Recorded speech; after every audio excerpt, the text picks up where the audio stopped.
Donald Trump directly earlier. What did he tell you? Well, Kellen, I asked him about the DNC and particularly former President Barack Obama's speech tonight. I cited the fact that in 2020, Obama said that Trump never grew into the role as president. And then I asked him for essentially a rebuttal of the speech. This is what he said, almost a complete turnaround of what we have heard him say about former President Obama before.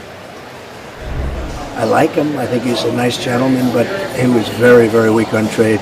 If you take a look at what happened to our country trade-wise, it was a disaster. Take a look at Japan, take a look at China, take a look at what happened with some of these countries, what they did. But I happen to like him. I respect him and I respect his wife. Kaylin, I respect him and I respect his wife. Obviously very different from what we've heard from Donald Trump, particularly during his tenure in office, when he repeatedly blamed Obama for a lot of shortcomings in his own office, tried to undermine his legacy, and before that was the biggest promoter of birtherism, essentially saying that Obama wasn't eligible to be president. We have never really heard, at least in modern times, him say that he had some kind of level of respect for him and his wife, but clearly he is shifting his tune today.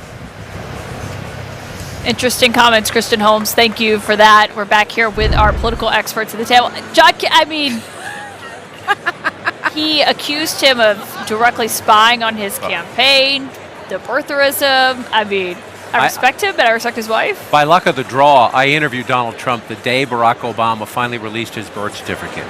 And I showed a copy to Donald Trump, and he threw it back at me like that. And he said he was sending a team to Hawaii to investigate. He has at some of his rallies used Barack Obama's middle name, Barack Hussein Obama. He types it in all caps. Raising questions that Obama is not legitimate, that he's not American, that he shouldn't have been president. What does that tell me? It tells me that Donald Trump, who occasionally listens to his political advisors and has very smart political advisors, has been told, guess what, sir, you're losing. You're losing because people think you're unhinged. You're losing because not only black voters, but people in the suburbs don't like your tone. That's what that tells me.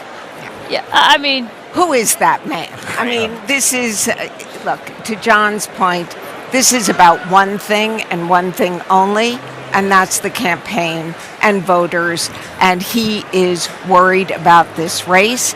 And I mean, I have a list of insults that he has made about both Barack Obama and Michelle Obama. She polls very badly. She's just terrible, and so forth and so on.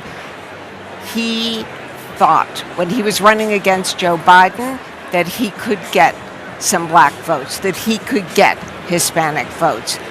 He sees what's going on with Kamala Harris, and that's when they go low, he's going high for the first time ever. Yeah, we'll see how long that lasts. Start the clock. Right. David, obviously Trump has been keeping a close eye on this convention, watching it. One of his former administration officials, Stephanie Grisham, is going to be on that stage tonight. Not just her, but other Republicans as well.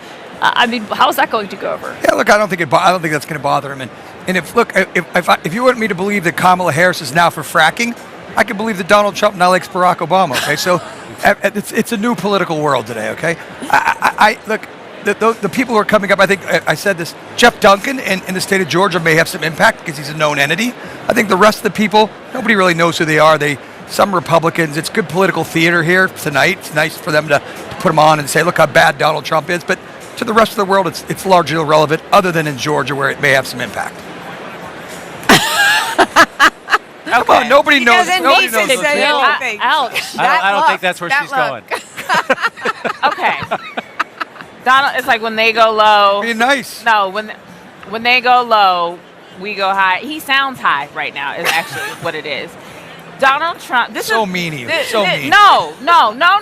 What is mean is Donald Trump the whole time questioning a black man's citizenship, using a name like Hussein as a derogatory term. That is mean. What is mean is calling African countries S-hole countries and A-hole countries. That's mean. That was a joke. What he said maybe is a joke.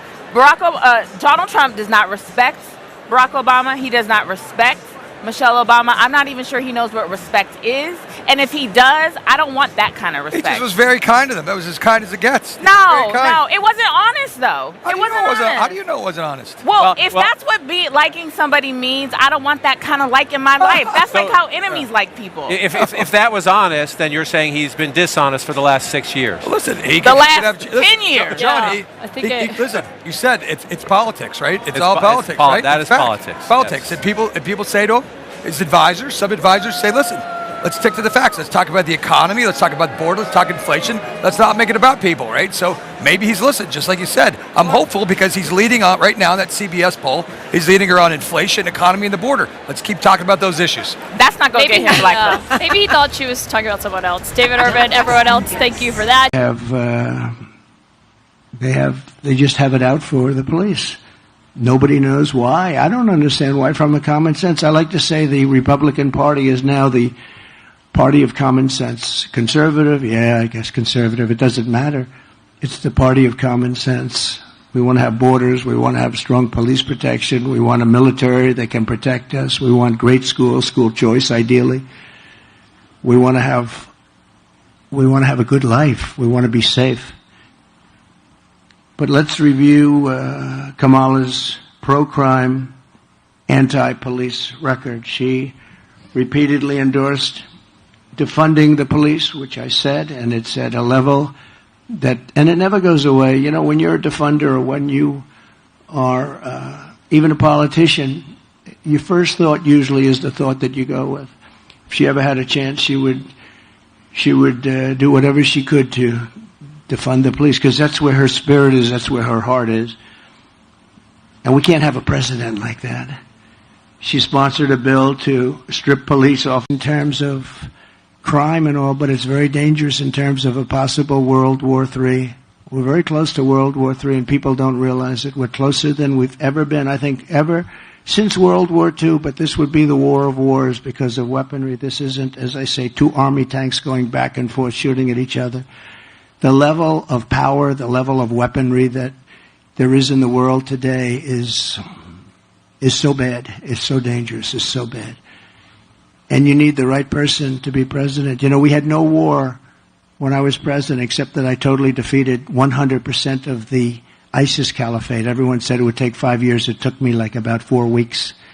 Because we have a great military. We have great generals, not the ones you see on television, not the ones that did the Afghanistan botchery, but we have great military people. I know them, and they're never going woke. You know, you keep hearing our military is going woke. The top people would like to see it, but it's never going to. These are not people, just like these people will never be. Do you promise you'll never be woke?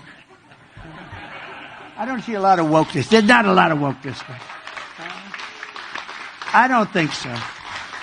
I believe now we're going to hear from Stephanie Grisham. Stephanie Grisham.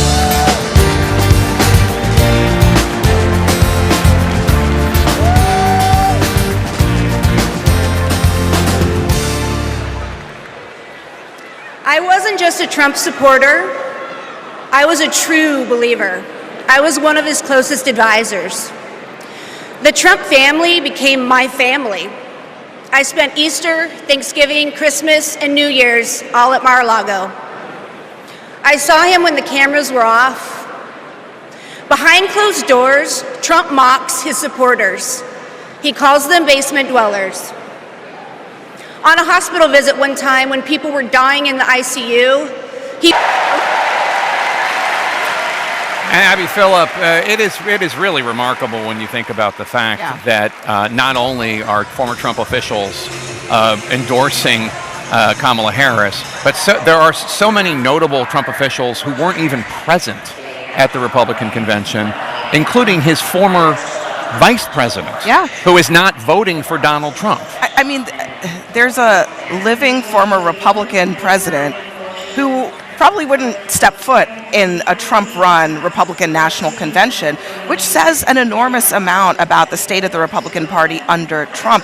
It's a party that has been split in two, and so many people like Stephanie Grisham and others, some of them broke with Trump during the Trump years, but so many of them, like her, January 6th was a moment of intense clarity about Trump's character and about who he is as a person, and that is what yesterday and today they are highlighting, because as I said to our colleague Scott Jennings this morning, Republicans want to memory hole January 6th, put it in the rearview mirror. But for all Americans, it's still a thing that happened, and this is a reminder of that.